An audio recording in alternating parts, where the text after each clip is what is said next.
Hi everyone, and welcome to Studio Jake Movie Makeover Masterpiece. On this podcast, we take a film that on paper should have been good. Maybe it had a dynamite director, an awesome cast, the trailer just dazzled you, but when you saw it, whether at home or in the theater or you saw it through a streaming service, whatever the case may be, you were like, where did this go wrong? Myself and a special guest, we're going to be talking about these movies, where they went wrong, and how we can fix them. So sit back, relax, and welcome to Studio Jake Movie Makeover Masterpiece. Godzilla King of the Monsters is a 2019 sequel to the reboot of the Godzilla franchise. This film had everything going for it, with an incredible cast that includes Millie Bobby Brown of Stranger Things. However, when it premiered in theaters, it was criticized for its pacing, tone, and lack of character development, though most people praised the visuals and the designs of the monsters themselves. Today, I have on fellow movie commentator Christian Toto of the website Hollywood and Toto. He joins me today to discuss this movie and how to fix it. And as usual, spoiler alerts. Christian, how do we fix Godzilla King of the Monsters? Well, I think it's got some of the elements right. It's got a really good cast. I mean, this movie doesn't deserve this cast. Very talented actors, Kyle Chandler, people, Vera Farmiga, Ken Watanabe. So that's perfectly fine. And I think you're good there. And obviously the budget is here. The special effects are here. Listen, I grew up on the Godzilla movies. They were really kind of a big part of my childhood. So seeing some of these characters who were once kind of rubbery and silly transformed into this really sort of jaw-dropping spectacle, again, wonderful.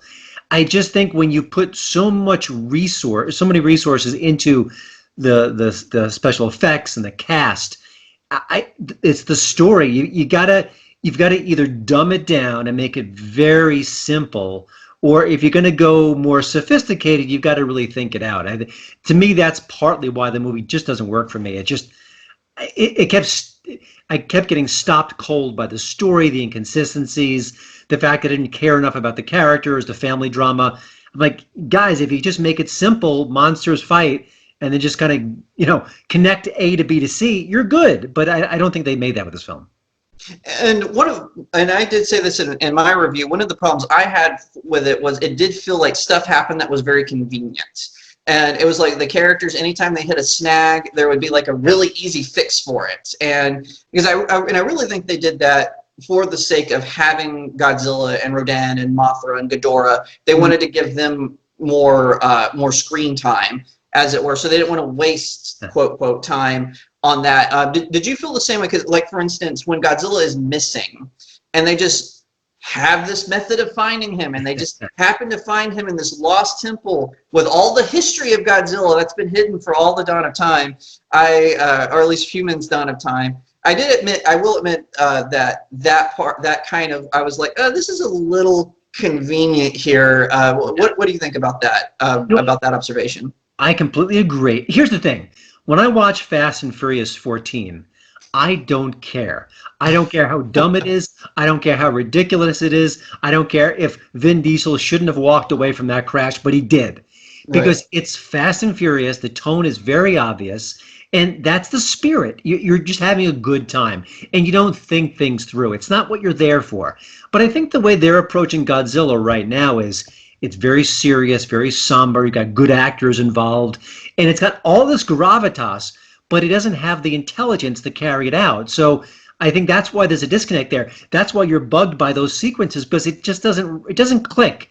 If you're watching a goofy horror movie, you don't care that the guy and the gal who are making love, that they're going to be slaughtered, because it's goofy, it's silly. It's what you get from a horror movie. So it doesn't matter. Even if they're bad actors, that's fine. But I think you have to kind of be consistent. And I think what they're going for is something that's more intellectual at times, talking about, climate change or environmental themes, not my favorite thing, but if you're going to go there, you've got to be consistent. And I think that's where this movie really doesn't hold together, because it almost doesn't. It's a Godzilla movie. You can dumb it down. You could have fun with it. You could be silly. You could play up the fact that, oh my gosh, this ridiculous plot device is here. That's absurd. Well, run with it, embrace it, lean into it. But they want it both ways, and I think that's where the disconnect for me is.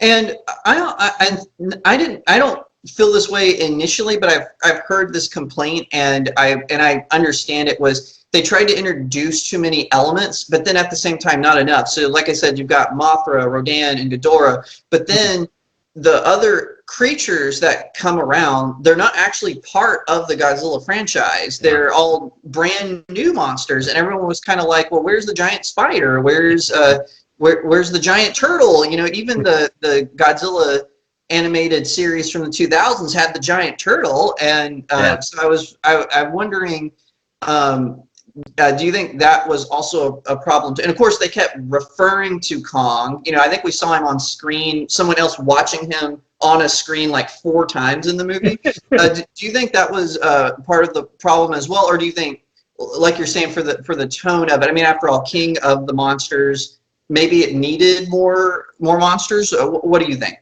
Well, that's a great observation. I think when it's done right, this kind of world building is wonderful.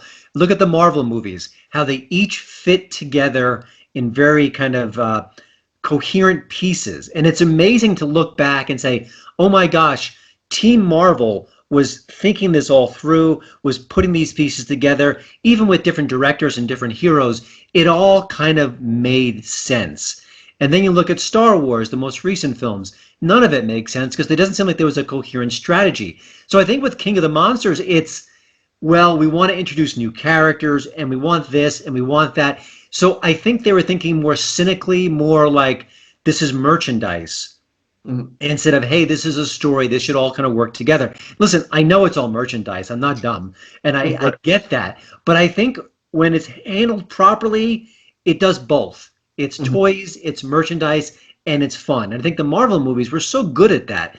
And listen, I get they're selling to us, and I get that they want to promote things, but when it's done properly, I think we all swallow it and love it. And like, think of the Batman movies where after a while they were putting too many villains in there because they wanted, X amount of actors, they wanted the toys, they wanted the razzle dazzle. But when Christopher Nolan brought in Catwoman and brought in Bane, it was all organically woven into the story, and I was like, that's cool.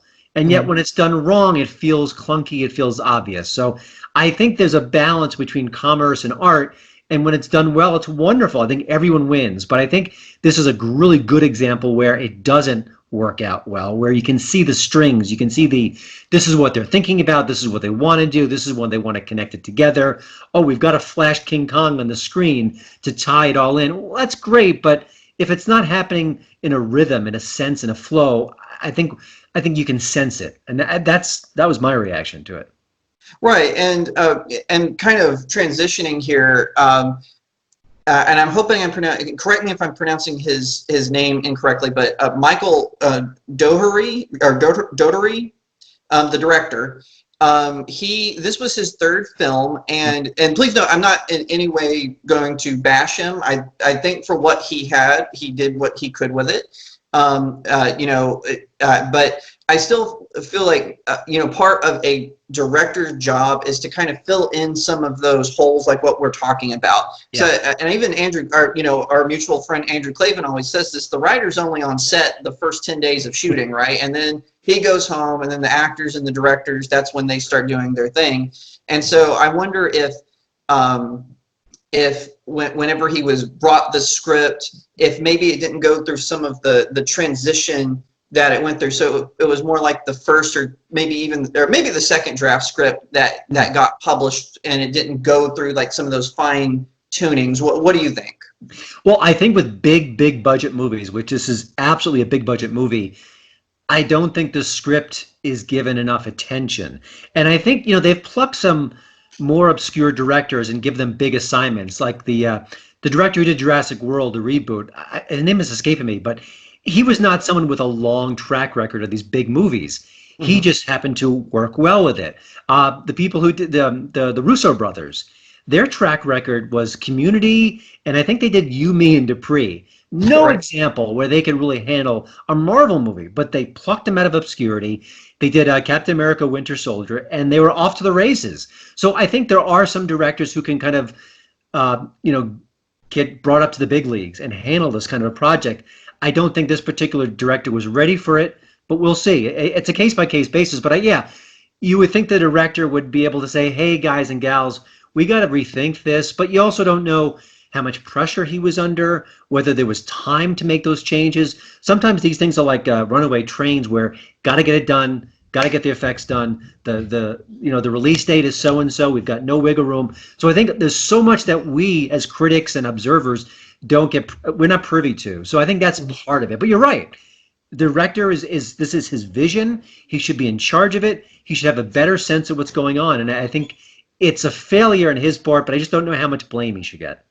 Right, and that's what everyone gets mad at Sam Raimi over Spider-Man 3, right? But then he comes out, and I believe even Tobey Maguire kind of confirmed this, and they're like, oh no, this was all studio interference. Sony would not let Raimi do his vision for Spider-Man 3, even though he had brought them 2 successful films, something that not even James Cameron could do. He dropped out of Spider-Man, right? Yep. And so now you have, and so he didn't say it right at first. He was kind of taking the hits, but I noticed probably because he was being offered the Doctor Strange sequel. Now all of a sudden he's like, oh no, that was studio interference. And so I'm curious down the road when the King of the Monsters director, when he gets offered his next big film, if we're going to hear, oh, this was all Legendary Pictures, I wanted to do this, that's going to be really funny to hear if that happens. And you heard it here first, folks. That's right. But just a quick sidebar, if not a segue.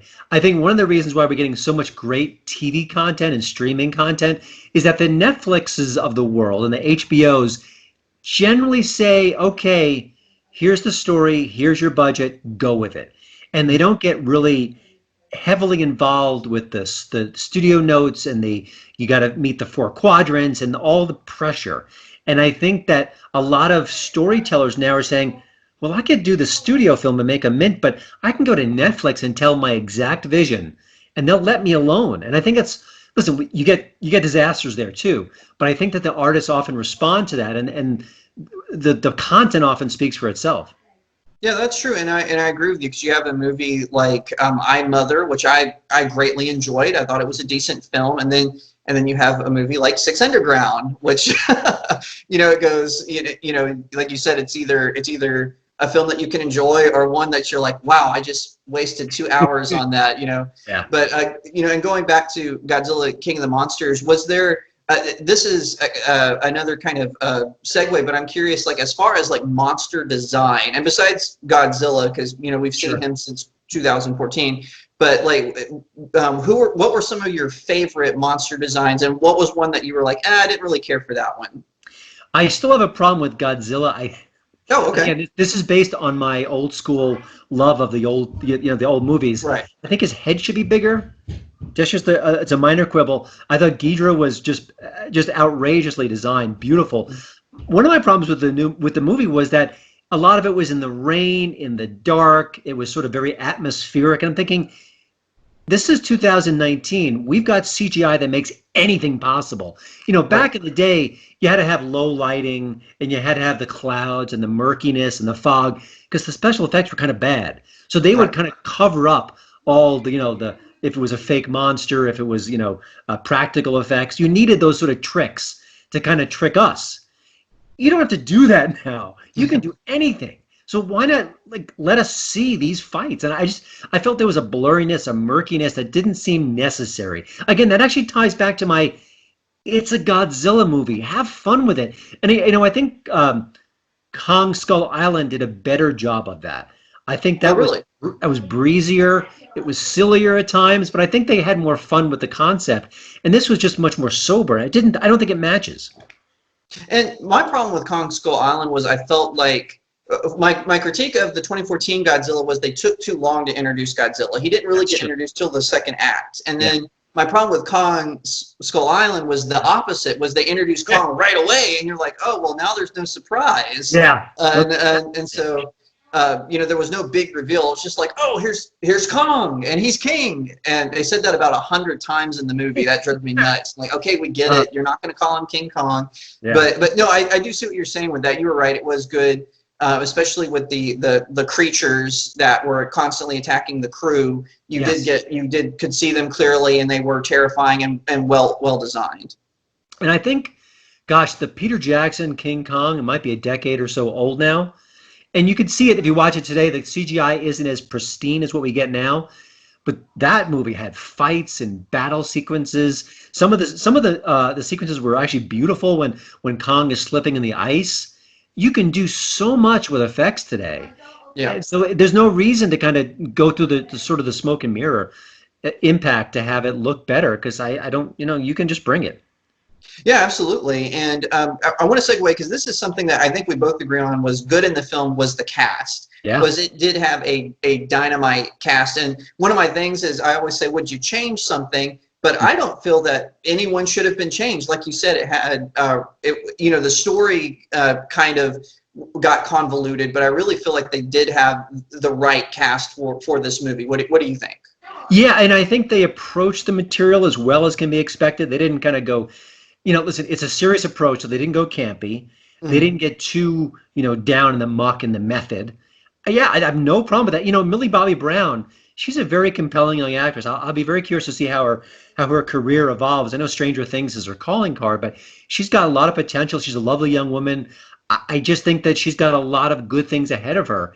And I think she Yes. showed it here where she can kind of ground scenes that were kind of not so solid to begin with, but you found her compelling to watch. And, Vera Farmiga is like the movie I love with her, and it was called At Middleton with Andy Garcia, kind of an older person love story. She does a lot of good things. So yeah, I can't pick anything apart. It's just that they weren't given that much to do. They're all trying. I didn't think anyone phoned it in at all. Yeah, I agree with that. And since we're talking about our favorite Vera films, mine is actually one of my favorites is actually The Judge with Robert Downey Jr. I thought that's one of my favorite films with her. And of course, everyone remembers Bates Motel, where she was Mother.